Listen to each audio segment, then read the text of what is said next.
په خوست کې د هاندبال کرکټ پرمختګ د استعدادونو نوې څپه. خوست ولایت چې د افغانستان په جنوب ختیځ کې پروت دی، نه یوازې د فرهنګ او میلمه پالنې لپاره مشهور دی، بلکې د ورزش په ځانګړي توګه د کرکټ هاندبال لوبې لپاره هم ځانګړی ځای لري. دا ولایت له تیرو څو کلونو راهیسې د هاندبال کرکټ په برخه کې ستر پرمختګ کړی دی، چې دا یې د ځوانانو لپاره د هیلو یوه نوې دروازه ګرځولې ده. سیمه ییزې سیالۍ او لیګونه یې په خوست کې د هاندبال کرکټ لپاره مختلف سیمه ییز لیګونه، ټورنمنټونه او روزنیز پروګرامونه پیل شوي. دا سیالۍ نه یوازې د لوبغاړو استعداد ته وده ورکوي، بلکې د ټولنې په کچه د ورزش اهمیت هم زیاتوي. ځینې ځوان لوبغاړي له همدې سیالیو څخه ملي کچې ته رسېدلي دي. د اکاډمیو رول په وروستیو کلونو کې په خوست کې د کرکټ اکاډمیو جوړېدل د دې لوبې د پرمختګ لپاره مهم ګام بلل کېږي. دا اکاډمۍ له ځوانانو سره تخنیکي روزنه، تجهیز او د لوبو لپاره مناسب فرصتونه برابروي. که څه هم ځینې ننګونې لکه د لوبغالو کمښت، محدود امکانات او مالي ستونزې شته، خو د خلکو علاقمندي، د ځوانانو هڅې او د ځینو مؤسسو ملاتړ دا هیله پیاوړې کړې چې هاندبال کرکټ به په خوست کې نور هم پراخ شي. قدرمنو اورېدونکو، السلام علیکم، ستړي مه شئ. زه حکیم الله افتاب یم ستاسو لپاره. په خوست کې د هاندبال کرکټ پرمختګ اړوند ځانګړی ګردی میز در پیل شو.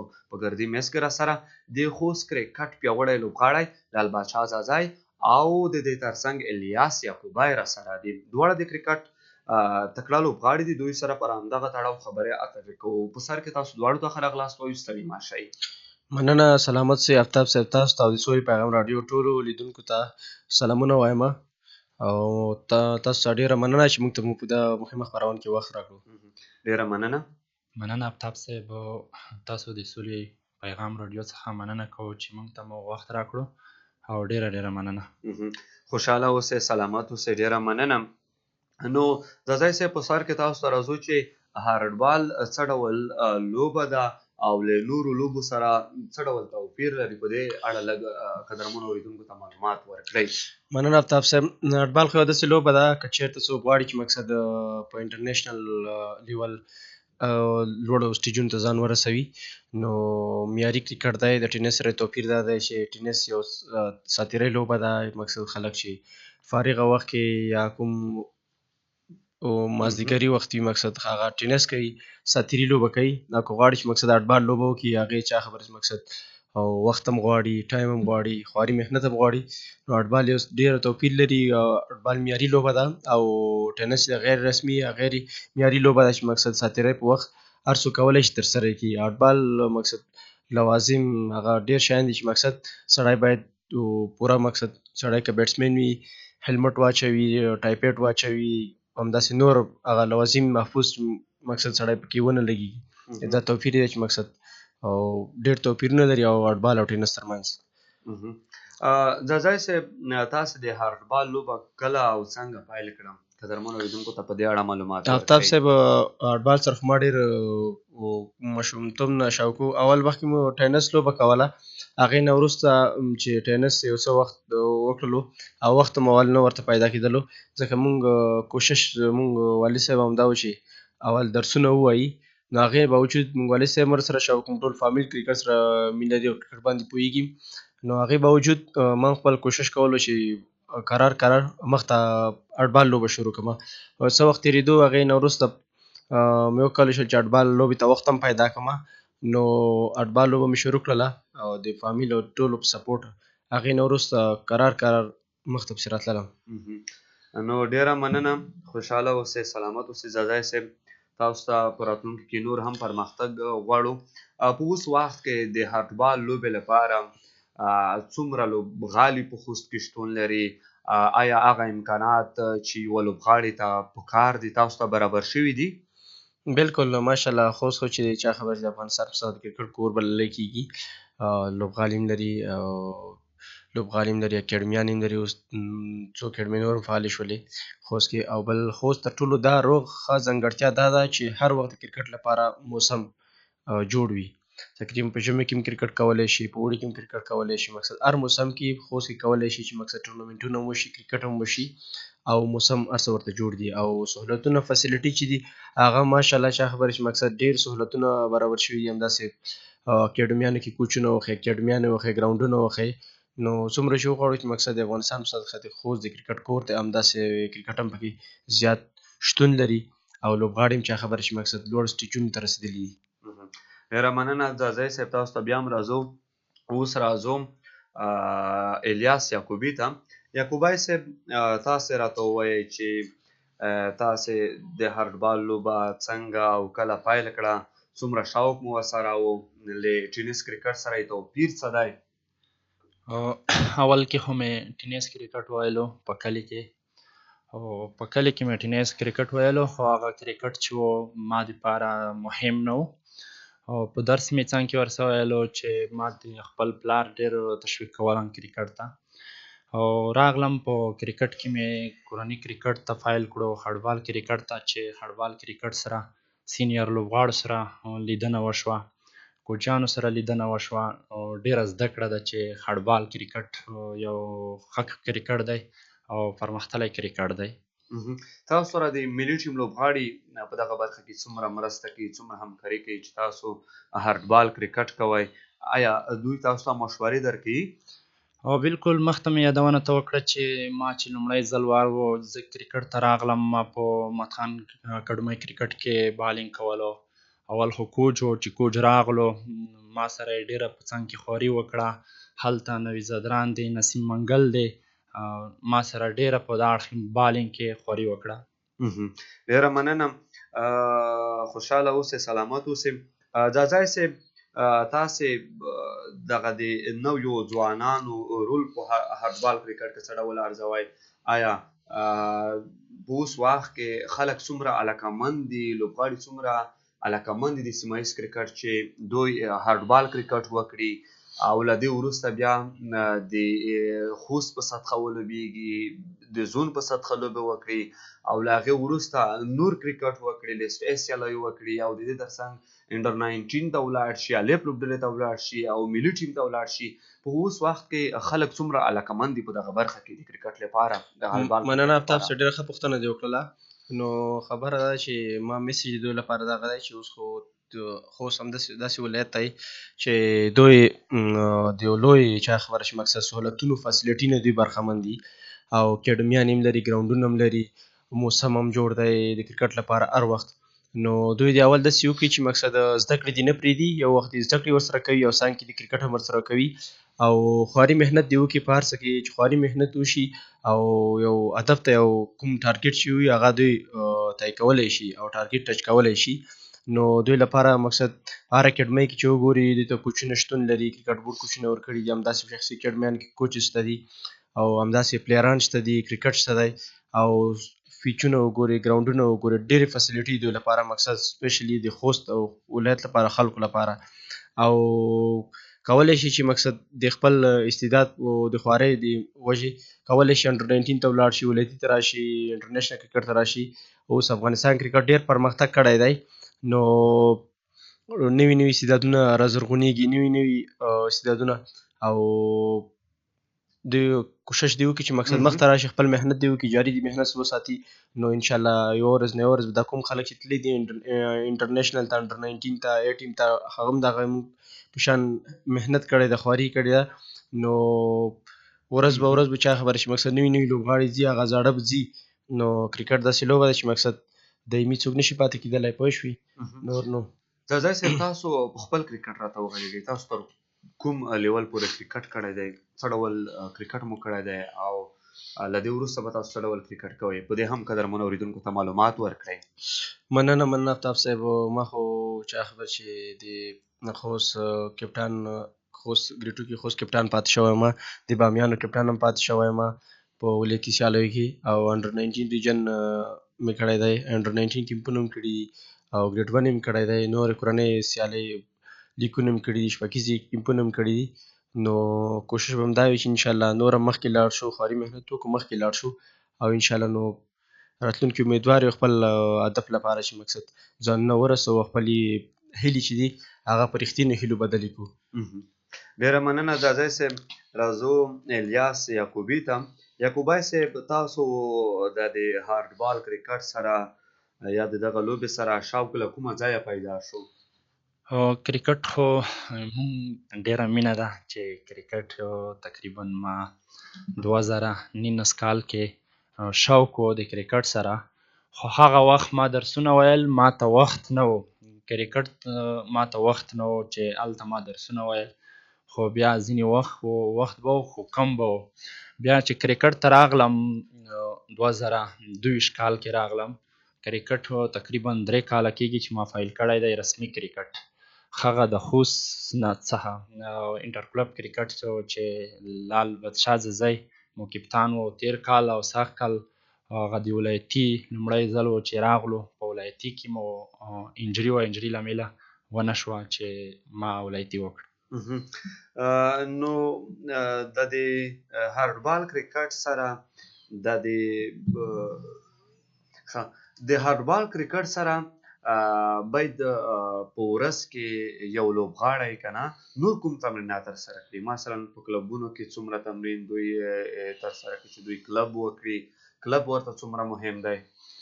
مونږ خو به سهار 5 بجې شیشن ته لاړو، هلته به مو تمرین کولو، او چې کله مو تقریبا 12 بجو پورې تمرین وکړو، یې نه وروسته به راغلو په جیم کې مو خپل تمرین پیل کوو چې 1 بجې نه به تر 4 بجو پورې مو خپل تمرین کولو په جیم کې، هغه د فټنس په اړه چې مونږ خپله خواري کوله. ډېره مننه. ځاځی صاحب، تاسو ته راځم. په خوست کې د هارډبال کرکټ وضعیت څنګه ارزوئ؟ مننه افتاب صاحب. خوست کې کرکټ واقعا چې خوست کرکټ د افغانستان په څخه د کرکټ کور بللی کېږي، نو خوست کرکټ چې دی په کرکټ کې زیات پرمختګ کړی دی، او نور هم خوست کرکټ چې ورځ په ورځ کرکټ ښه کېږي. ما مخکې وویل چې خوست کرکټ کې ډېر فسیلیټیانې دي، ګراونډونه وګورئ، کوچز وګورئ، اکیډمیانې وګورئ، یا پلیران یې وګورئ، خلک یې محنتي دي.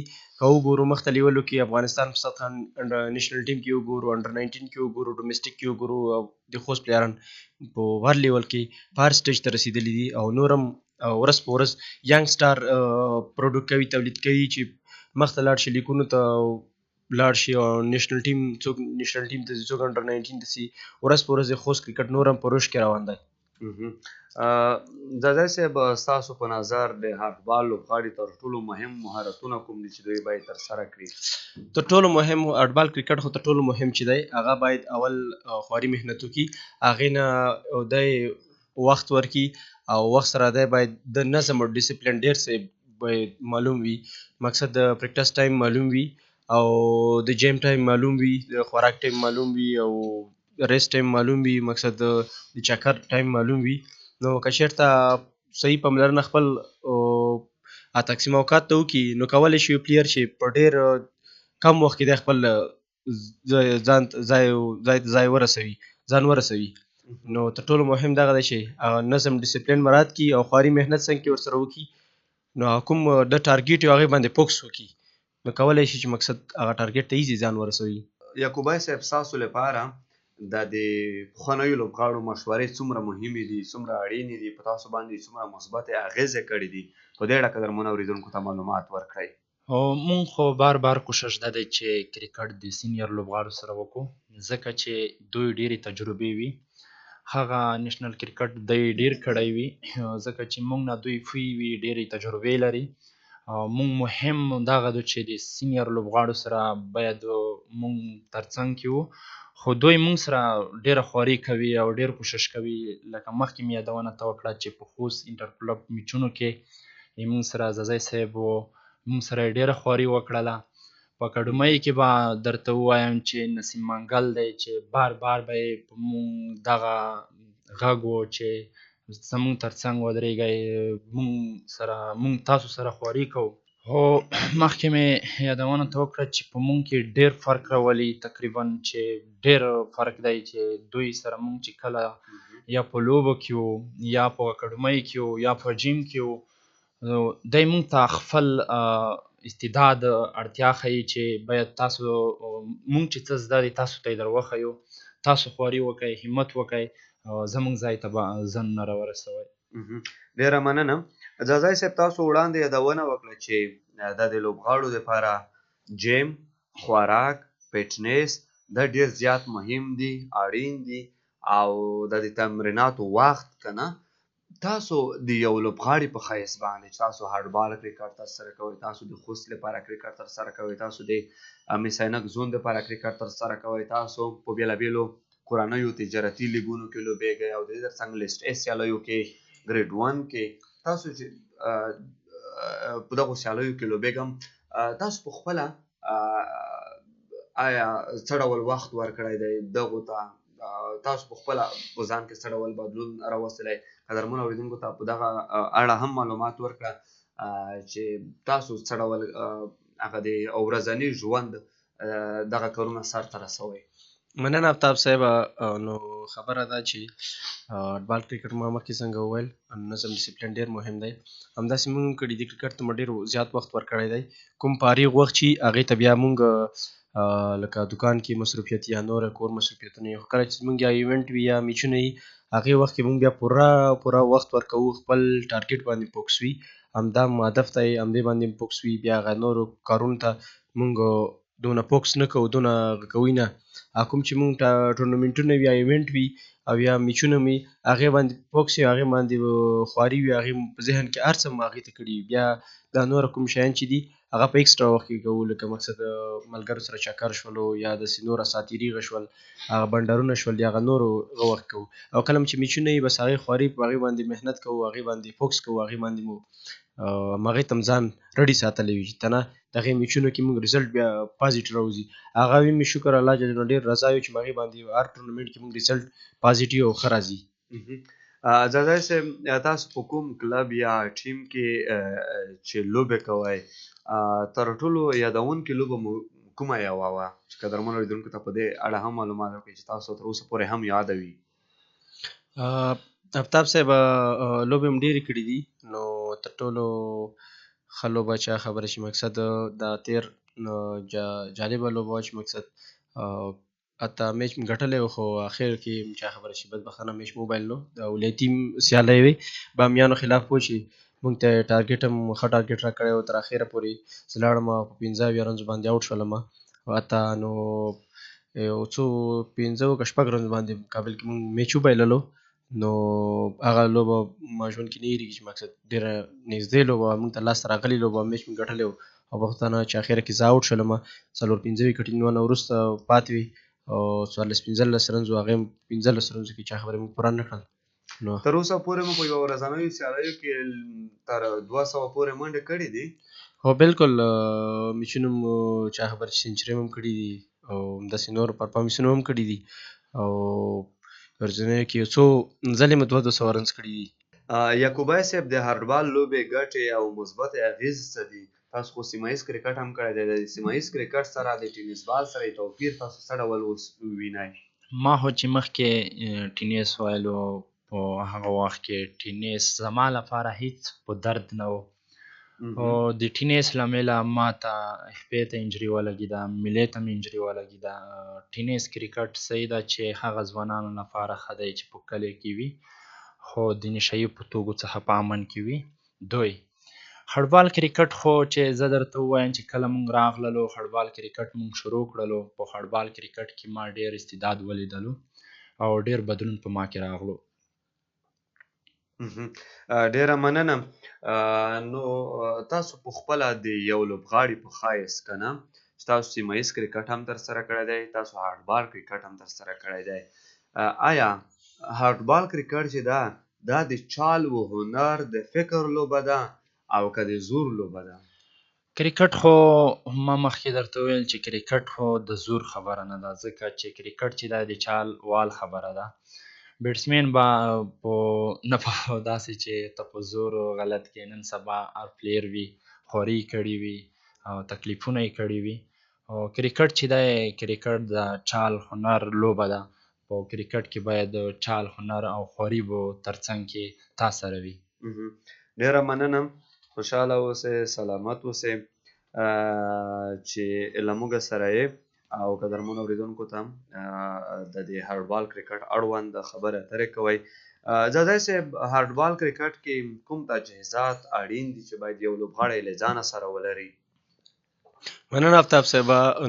هارډبال کرکټ کې ټول لوازم ضرور دي چې یو پلیر واچوي. په بیټینګ کې سپیشلی هیلمټ ضرور دی، ګلب ضرور دي، ایلبو ضرور دی او سیف ګارډ ضرور دی فیډونه ضرور دي او نور شیان چې کوم سیف ګارډ ضرور دی نو بیټسمین لپاره ضرور دي چې دا ټول واچوي بیټینګ کې ځکه هغه بال چې دی ډېر وزن لري مقصد که چېرته خدای نخواسته ولګېږي سړی پې انجري کېږي حتی دایمي هم چا خبره چې دی د مړینې سبب هم ګرځي تاسو ته معلومه ده چې استرالیا یو لوبغاړی چې مقصد په بال ولګېدلو د مړینې سبب شو نو کرکټ کې ډېر ضرور دي چې ټول لوازم واچوي هغه نوي پلیرانو ته زما دا میسج دی په کلي کې کرکټ کوي هغه هر ځای کرکټ کوي که چیرې هټبال لوبه کوئ نو تاسو هر وخت هیلمټ هغه سیفټي یا کوم هغه چې دي ټول باید واچوي نو خدای نخواسته دوی ولګېږي یا د کرکټ یو څه وخت انجري کېږي یا سر یې لګېږي یا سترګې لګېږي یا نور بدن غړي له لاسه ورکوي د هغې نه ضرور دی چې 2 منټه دې سختي وباسي 2 منټه تکلیف وکړي نو هیلمټ دې واچوي او کرکټ دې وکړي ټول لوازم دې واچوي دی خپله هټبال لوبه شروع کړي ځاځی صاحب د هټبال لپاره ښه لوبغالی باید کوم ځانګړتیاوې ولري ستاسو په نظر تر ټولو مهمه دا په د هټبال لپاره اول خو ویشتنځای ورته وایو پیچ ورته وایو که نه هغه باید ډېر ضرور دی چې هغه خاورینه ویکټه وي هغې نه وروسته فیلډ چې ورته وایو ګراوند فیلډ هغه چمن ډېر ضرور دی چې چمن یو لیول وي که چیرې هغه فیلډ صحیح نه وي بال پمبل کې راځي جګېږي او ټیټېږي که نه هغه پلیران هم پکې لګېږي او صحیح راځي هم نه مس فیلډینګ هم پکې کېږي نو تر ټولو ضرور دی ویشتنځای ضرور دی فیلډ ضرور دی ځکه دا هغه ځایونه دي چې هر وخت بال په همدې ځای کې لګېږي غورځېږي او په یو میچ کې تر ټولو مهم ځایونه دغه دي چې مقصد دا شیان باید صحیح وي لیول جوړ وي هغې نه وروسته بیا ګراوند دی وروسته سټینونه دي وروسته پاویلیم دی دا نور شیان دي خو تر ټولو ضرور دغه دي چې په ګراوند کې یو څوک چې پکې لوبه کوي پلانګ 11 هغه 11 لوبغاړي چې پکې لوبه کوي یا پیچ ضرور دی ګراوند فیلډ ورته وایي ګراوند دا به ټول یو لیول وي او پیچ هم صحیح وي او د ګراوند یو لیول وي دوی ته به ستونزه جوړه نه شي مننه ځاځی صاحب خوشحاله اوسئ سلامت اوسئ ځاځی صاحب تاسو راته ووایئ چې د امپایر رول په هټبال کرکټ ښه نو ځاځی صاحب ډېره مننه د امپایر رول په هټبال کرکټ کې څه دی مننه افتاب صاحب امپایر په هټبال لوبه کې ډېر مهم رول لري هغه کومو لکه په انټرنیشنل کې هغې کې هم ډېر مهم رول لري خو تر هغې نه لاندې لیول چې کوم میچونه په تلویزیون نه راځي یا په ډومیسټیک لوبې همداسې نه وي په هغې کې ډېر مهم وي نو که وګورئ که امپایر کومه ډیسیشن وکړلو که هر رقم د ډیسیشن وي باید دواړو ټیمونو ته منظور وي او نو امپایر ډېر مهم رول لري نو امپایر کولی شي د یو پلیر کریر هم وژغوري یو کریر خراب هم شي که چېرته یو ډیسیشن امپایر غلط کوي نو یو پلیر کولی شي چې مقصد د ده ژوند تباه کېږي او نو امپایر ډېر مهم رول لري په میچ کې نو امپایر چې هغه قاضي دی چې هغه پرېکړه یې وکړله نو ټول دواړو ټیمونو ته منظورېږي هغه پرېکړه ډېره مننه خوشحاله اوسئ راځو یعقوبي صاحب ته یعقوبی صاحب ولې ځوانان هټبال ته لیوالتیا لري هټبال کرکټ خو چې دی هر لوبغاړی هدف دی چې خپل هدف ته ځان ورسوي او ډېر خوست کې ځوانان وینم چې ما ورته د څه وخت سوچ دی چې د ټینس کرکټ څخه یې هټبال کرکټ ته مخه کړې ده هغه هټبال کرکټ ته یې په دا مخه کړې ده چې نیشنل لوبغاړي ټول غږ کوي چې تاسو د افغانستان لپاره مهم کرکټ وکړئ مهم کرکټ همدغه کرکټ دی چې له دغه ځایه کرکټ نه لکه ابراهیم ځدران مجیب د ټول لوبغاړي تر دغه ځایه رسېدلي دي او مهم هټبال کرکټ دی چې باید ویې کړي ډېره مننه هټبال کرکټ په خوست کې اوس د پخوا په پرتله څومره زیات شوی دی خو مخکې خو دومره هټبال کرکټ ته توجه نه وه چې مخکې بیخي کمزوری و اوس وخت کې کرکټ ته بیخي توجه دی هټبال کرکټ ته په کډومۍ زیاتې شولې ګراونډونه زیات شول کوچان زیات شول او دغسې په ورڅنګ کې خواري ډېره ورسره کېږي او بیخي زیاته توجه ده 100% توجه ده بیخي چې وګورو په ګراوند باندې په میچونو او ټورنمنټونو باندې ډېرو نوي ځوانانو دا اوس وخت ټورنمنټونو کې راوښویوه ډیره مننه. راځو ځاځي صاحب ته. ځاځی صاحب د یو غوره بالر لپاره او د دې ترڅنګ د یو غوره بیټسمن لپاره مهم مهارتونه کوم دي ستاسو په نظر باندې په هارډ بال کرکټ کې؟ مننه افتاب صاحب. بیټسمین ته خو ډېر ضرور دی، تر ټولو نه ضرور دی چې مقصد ما کوم زه خپل هم الراونډر یم، نو ما چې کوم خپل سوچ دی تر ټولو بیټینګ چې دی سخت دی. اول بیټینګ ډېر سخت دی، ځکه که یو بیټسمین یوه عادي میسټیک کوي، غلطي کوي، یو بال غلط لوبوي چا خبره شي، مقصد د دې لوبې پای ټکی کېښودل کېږي. نو تر ټولو ضرور دغه دی چې بیټینګ باید ډېر ذهن سره وشي، او کوم په بیټینګ کې هغه بهر بالونه دي هغه سړی ونه چیړي، او په سرکل کې نوی بال دی، سرکل کې نوی بال دی، هغه باید دی نوی بال کوم سوینګ چې کېږي هغه کنټرول لوبوي. هغې نه وروسته په اور کې تاته یو دوه لوز بالونه کېږي. نو دا بالر لپاره دا بیا ضرور دی چې مقصد نوی بال دی هغې نه باید ګټه واخلي. ګټه دا باید واخلي چې په ویکټ بالینګ وکړي، چې بیټسمین دې ته پرېږدي چې مقصد په بال نوی دی هغه ترېنه فایده واخلي، لوز بالونه ورته ونه کړي. ځکه په هره ویکټ کله چې میچ شروع کېږي یو 10 اوره یا 12 اوره ویکټ سپورټ کوي، نو بالر لپاره ښه سپورټ کوي. نو بال سوینګ کېږي هغه ضرور دی چې په اول سرکل اورونو کې څه ساخ وي هغه بالر لپاره، نو هغه کوشش باید وکړي چې په سرکل کې هغه بیټسمینان او کوم هغه چې دي هغه آوټ کړي او ویکټ هم درسره سپورټ کوي، بال هم نوی وي، نو هغه بیټسمین لپاره یو څه سخته وي. ځاځی صاحب تاسو د هارډ بال کرکټ یو پیاوړی لوبغاړی چې په بېلابېلو سیالیو کې مو ښې لوبې ترسره کړې دي، د خپل لوبډلې په ګټه مو بهترینه اننګزونه کړي دي، هغه که د بیټینګ په برخه کې وي، هغه که د بالینګ په برخه کې وي که نه، او هغه د تجربه څخه برخمن یاست. تاسو راته ووایئ چې څنګه د فشار لاندې چې کوم لوبغاړي که نه یو لوبغاړی چې د فشار لاندې په هارډ بال کرکټ کې راځي هغه څنګه کولی شي چې دغه فشار څخه ځان بچ کړي، د دغه فشار څخه ځان وروسته خلاص کړي، هغه باید څه وکړي ستاسو په نظر باندې؟ په بیټینګ کې تاسو ډېر ښه ټکي ته اشاره وکړه، ښې پوښتنې ته دی. نو پریشر په هغه وخت کې هینډل کېږي، هغه وخت کې کنټرولېږي چې مقصد ته کله کریز ته لاړلې ویکټ وګورئ، اول ویکټ چک کړئ چې آیا دا ویکټ د بیټینګ لپاره سپورټ کوي، د بالینګ لپاره سپورټ کوي، بال نښلي، بریک کېږي، ویکټ بال لاندې پاتې کوي، بال سکیټ کېږي، بال تیز پرې راځي. یو څو باله چې سړی ووایي هغې ته بیا پته لګېږي د سچویشن د ویکټ یې پته ورته ولګي چې مقصد دا ویکټ د څونه رنزو ویکټ ده، آیا د زیاتو رنزو جوړولو ویکټ ده، زموږ بیټسمینان نور بیټسمین خپله غلطۍ کړي دي، که یا په رښتیا په ویکټه کې څه شته دي، په ویکټه مقصد د بالینګ لپاره سپورټ کوي. هغې نه څو باله چې ولوبوئ 1-2 سینګل اول سټرایک روټیټ وکړي تر یو 15-20 بالونو پورې چې وایي تا ته خپله د ویکټ پریش هم ورو ورو ختمیږي او میچ هم روانېږي. او سینګل 1-2 د ګراوند لوبه نه ده لکه بونډري نه یا چکه چوکا که نه، دا نه دی. ډاټ بالونه باید ونه شي، 1-2 سینګل دغې سره پریشر هم هینډل کېږي، مقابل ټیم پریشر هم زیاتېږي او ستا خپل ټیم مورال هم وکړي، کوم نن سټرایکر ده هم زړور کېږي، ته هم زړور کېږي.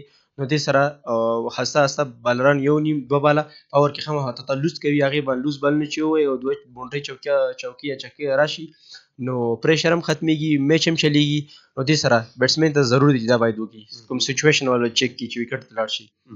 ډېره مننه. یعقوبی صاحب د تمرین مهالویش باید څه ډول په هارډ بال کرکټ کې تنظیم شي؟ هغه مهالویش څومره مهم دی، څومره اړین دی د هارډ بال کرکټ لپاره؟ تمرین خو ډېر مهم دی چې باید اول کې خو کله چې تاسو تمرین پیل کوئ باید خپله کړمۍ کې وګورئ چې موږ لپاره څه جوړ دي نه دي جوړ، او د موسم خو اوس خو د خوست کې کرکټ دپاره که ګرمۍ وخت کې موسم جوړ وي، دومره ګرمي زیاته نه وي لکه د نورو ولایتو په اړه، خو خوست د کرکټ لپاره ښه موسم دی. مهالویش خبره ده چې باید تمرین ډېر مهم دی، باید وشي، او تمرین چې که چیرې ته ونه لرې او ته کرکټ نشي کولی. ډېره مننه. نو دغه د شټونو ډولونه کوم دي په هارډ بال کرکټ کې؟ کوم ډول شټونه وهل کېږي؟ قدرمنو اورېدونکو ته په دې اړه هم معلومات ورکړه. شټونه ډېره هغه لوبغاړي وهي چې دوی سره خپل ذهن تجربې ولري، لکه نن سبا وخت کې ابراهیم ځدران دی چې ښه شټونه وهي، او په څنګ کې صدیق اتل دی چې ښه شټونه دي، دوی سره ورسره دي. ځاځی صاحب څنګه یو لوبغاړی له ذهني پلوه باید چمتو شي جوړ شي په هارډبال کرکټ کې دا د ذهن جوړونه څومره مهمه ده څومره اړینه ده؟ مننه آفتاب صاحب، ډېر ضروري ډېره ښې پوښتنې ته دې اشاره وکړه. بیا هم نو تر ټولو مهم دغه دی چې یو پلیر باید منټلي څنګه ځان باید جوړ کړي او سره کنته باید ولوبېږي په ګراونډ کې. نو که چېرته ما مخکې مو وویل که چېرته مقصد سړی هارډبال کرکټ غواړي یو ځای هدف ته ورسوي نو هغه باید کله چې کوم ایونټ یا ټورنمنټ را روان وي نو هغه باید د نورو شیانو ته دونه فوکس ونه کړي، دونه د کورنۍ مشکلاتو یا نورو ته باید دونه سوچ ونه کړي او کوم هدف یې وي په هغې باندې اونلی ټارګټ هغه باندې دی باید فوکس وکړي. نو کولی شي چې مقصد په آرام ذهن سره لوبې ته ښکته شي، په دا ونه وایي چې ما چا سره میچ دی او کوم ټیم سره مې میچ دی ځان باندې فریشر واچوي او یا تشویش وکړي که نه، پازیټیو سوچ باید وکړي. نیګیټیو سوچ باید ونه کړي چې د اول نه ځان خپله منټلي ځان شکنجه کړي، یریږي چې مقصد زړه کې ډار اچولی چې مقصد دې بالر سره ما میچ دی یا دې ټیم سره مې میچ دی.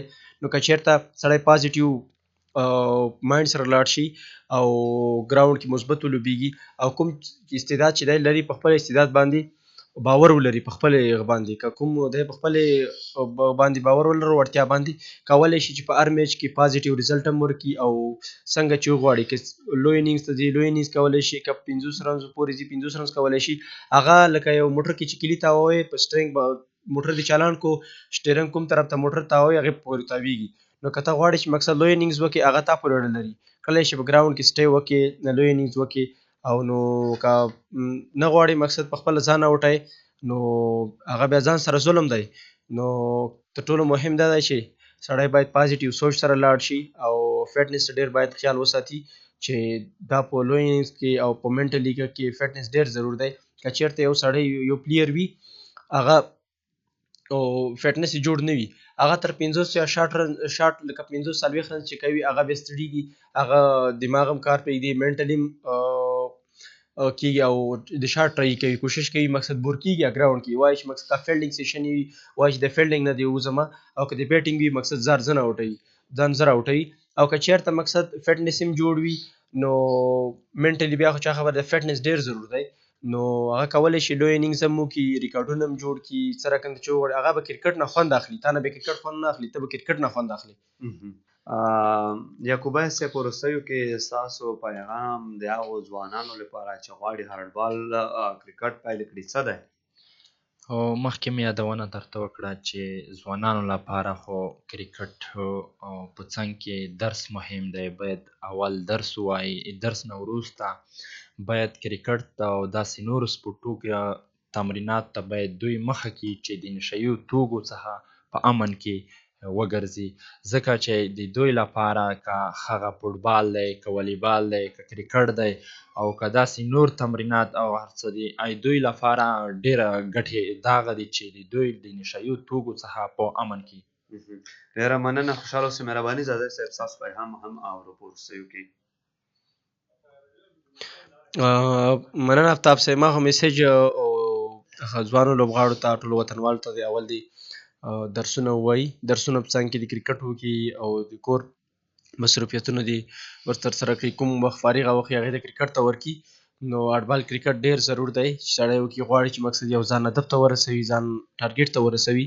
تر ټولو مهم دا دی چې اول باید خواري وکړي، محنت وکړي او هغې باندې هغې ټارګټ باندې هدف باندې او صحیح دقیق او خواري وکړي. که چېرې یو لوبغاړی زیات وخت خواري کوي، محنت کوي، هغې ټارګټ معلوم نه وي، دا باید ډے بای ډے امپرومنټ وکړي، ورځ باید یې پرمختګ وکړي، ځان سره ووایي چې نن ما څه زده کړي دي او څه باید نور هم باید زده کړمه. نو تر ټولو مهم دغه دی چې خواري محنت ډېر اړه پسې لري. نو دا میسج د دوی لپاره چې مقصد غواړي چې آینده کې کرکټ وکړي نو نشهیي توکو دې شیانو نه دې ځانونه وساتي او په درد نه خوري، مور پلار سره د کور کارونو کې مرسته وکړي. نو خواري دې وکړي، محنت دې وکړي، انشاءالله لرې نه ده چې او کوم سټیج چې دوی غواړي او انشاءالله خپلې هیلې به په چا خبره شي، په خپلې هیلې به په خپل انشاءالله په تلویزیون باندې په خپل لوړ سټیجونو کې وګوري چې موږ کولی شو چې هغه څه ترسره کړو چې غواړو په ژوند کې. بالکل، ډېره مننه ځاځی صاحب، خوشحاله اوسئ، سلامت اوسئ. یعقوب بھائی صاحب ډېره مننه چې راسره وئ په ګردي میز کې مو برخه راسره واخیسته. ډېره مننه. مننه افتاب صاحب، تا نه هم د سولې پیغام راډیو لیدونکو ته ډېره مننه چې مقصد او موږ ته یې وخت راکړو افتاب صاحب، او د لیدونکو نه چې موږ ته یې غوږ ونیو دې خپرونې نه. ډېره مننه، خوشحاله اوسئ. قدرمنو اوریدونکو، له تاسو ټولو مننه چې تاسو تر اوسه پورې له موږ سره وئ. په خوست کې د هارډبال کرکټ په پرمختګ باندې مو خبرې اترې سره وکړې. نو قدرمنو اوریدونکو، په دغه ګردي میز کې موږ سره د خوست کرکټ پیاوړی لوبغاړی لل بادشاه زازی او د دې تر څنګ بل پیاوړی لوبغاړی الیاس یعقوبی راسره و. نور نو پر همدغه ځای ما حکیم الله افتاب ته اجازه راکړئ. تاسو ته ښه وختونه، ښې چارې، د خپل صحت خیال ساتئ.